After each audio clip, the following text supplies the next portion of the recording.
Hello guys, magluto tayo ng fried chicken. Yung ginawa namin sa fried chicken, binabad muna namin siya sa liquid seasoning. Nilagyan din ng bawang at paminta para mas malasa siya. Tapos, di ba, pagkababad ng ilang minuto, ito siya, ididip natin siya dito sa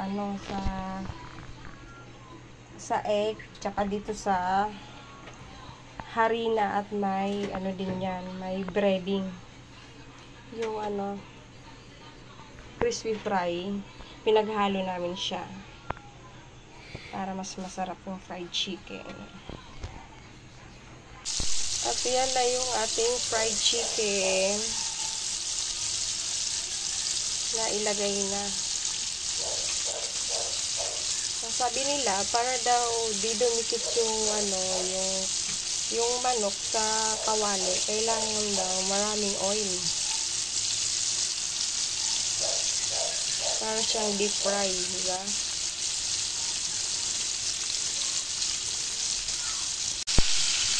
At ayan na yung chicken, nabaliktad na siya.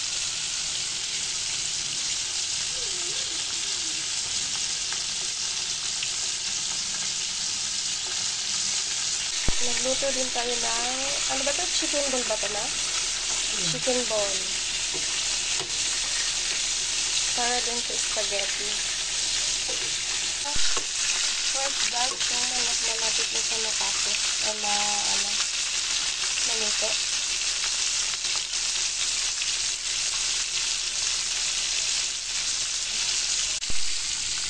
Ito na yung pang third batch. Pang last na.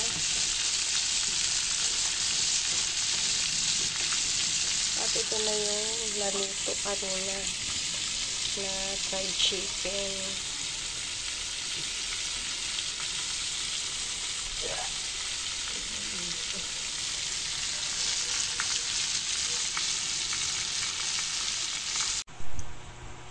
Ito na ang ating fried chicken.